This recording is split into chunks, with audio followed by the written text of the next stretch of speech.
Howdy folks, welcome back to my YouTube channel. I am your host, the Mighty Bjorn, and today for you I have a Sprocket Community Steel video. This is going to be the last Community Steel video I'm going to record before the new Superstructures comes out, the Superstructure update that everybody's been kind of hyping up and stuff, and I can't wait to see it myself. But let's dive on in here in today's community creations. And the very first one there, the Terminator Tank, made by German Train, of course, because who else in the Sprocket community could have made such an awesome rendition of the Terminator Tank, which actually he was inspired by my review of the Terminator Resistance Annihilation Line DLC. So he decided to make the Terminator Hunter Tank from the Terminator film series, which was very cool. I didn't think it could be done, to be honest. When he told me, I was just like, oh, okay, sure. You know, and I amused him a little bit. Then suddenly in my email, there's the Terminator Tank. So it was very cool. And then this one here is also another tank from German Train, and this is his Fitchell 3A.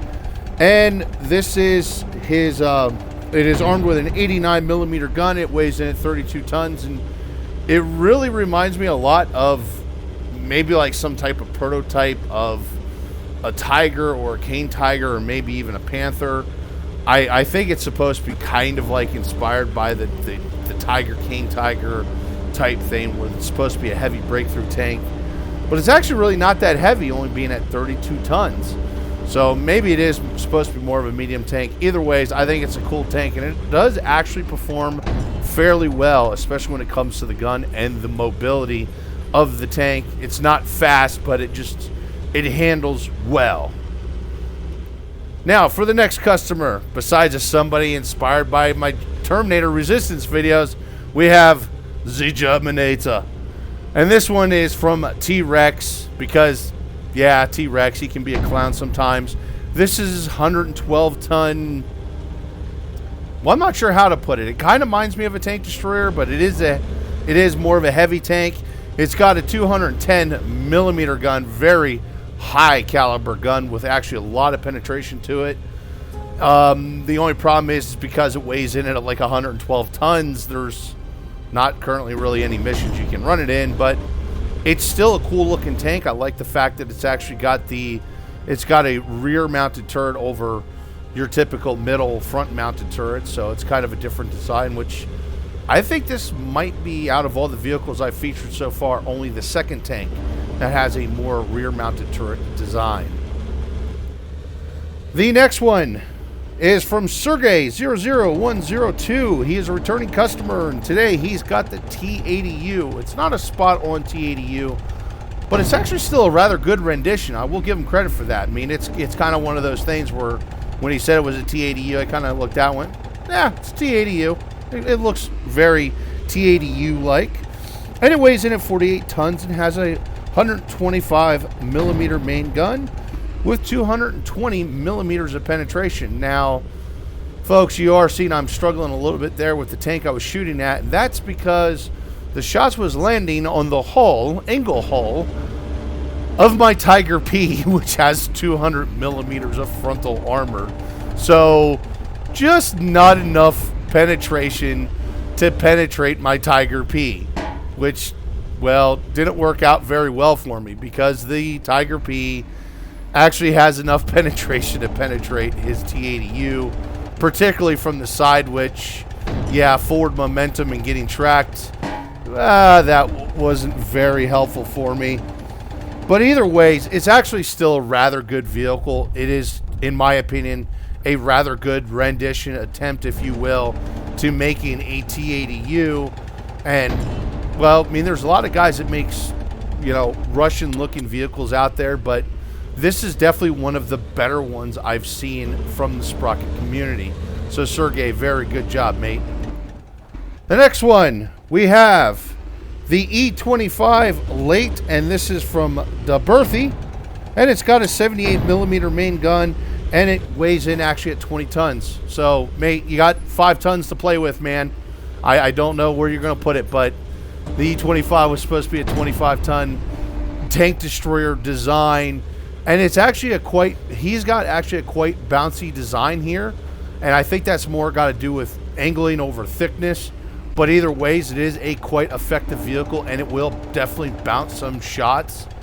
The gunner probably could use a little bit of an improvement, because it seems like the gunner efficiency is not very good in this vehicle, but it's still not a bad vehicle from the Berthy. And then the next vehicle is also from the Berthy. This is his E25 Modern, which essentially it does look like he took his E25 design, gave it a slightly larger gun, and modernized it. And it kind of gives you something of a cross between the Panzerkanon and an E25. And you'll see that here once I'm not zoomed in on the gunnery scope of where I'm getting the Panzerkanon from, which I've actually featured. I do believe I have featured actually in the past a Panzerkanon, a Kanon Jagdpanzer, if you will. No, it's not a bad vehicle. He's got a 92 millimeter gun on it. I think he might have been trying to get a 90 mil, but I don't know. The 92 millimeter guns, what he's got, it's got 200 millimeters of penetration, so not bad there. And actually, it's only 21 tons. It's actually, I think it's a little bit over 21 tons. So here we go. We got a good outside view of it, and you can see the spotlight on the top, or what he was trying to design to be the spotlight for the gunnery system. And it doesn't move quite as good as his late war, but it does actually move still rather good. So it works out here on fields pretty well. The next vehicle is the Acy5 Dingo. And this is, well, I really don't know how to pronounce his name because it's a lot of gibberish to me. I think it's Jaluba Scroob. I believe that's how it's, you know what, we'll call him Scrooby. Anyway, Scrooby here, he's got a 57-ton main battle tank for late war period, although it is more of a modern main battle tank. And one feature I do have to really tip my hat off to is kind of the missile launcher, if you will, on the side of the turret. That is something I've actually been seeing kind of prototypes of, if you will. And it's got a 125 millimeter main gun with 230 millimeters of penetration. And as you can see, it moves very well. I suspect he definitely added or edited the save file. Well, let's move on here to the last vehicle of today's Community Steel video. And this is called the Mini Nato. And this is from Big Bad S.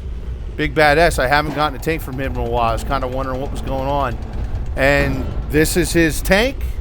And it kind of reminds me of an Abrams, but it's definitely not all inspired by the Abrams. It's just the turret reminds me of the Abrams. The hull, well, I kind of have problems pinpointing what the hull is familiar from.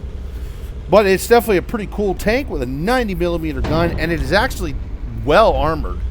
And it is actually very quick in itself. I don't know if this has been edited. I don't think so. But it's definitely, I think it has been a little bit. The only thing I really didn't like about this tank is actually the gun depression is actually rather poor. But it's still a cool looking vehicle. And it works pretty good. So folks, that's it. That's going to be the last Sprocket Community Steel video before the superstructures come out. And I wouldn't be surprised if once the superstructures update comes out, I get buried. So, folks, be sure to definitely send me screenshots of your vehicles with the files that I need to feature them in a Community Steel video. That way I know who they belong to. There's been a couple vehicles I've been having problems with trying to figure out who they belong to recently because people have been sending me the blueprints but not sending me screenshots. And it helps me keep track of what belongs to who. Anyway, folks, thank you very much for tuning in. Hopefully you all enjoyed the video and have yourself a wonderful day.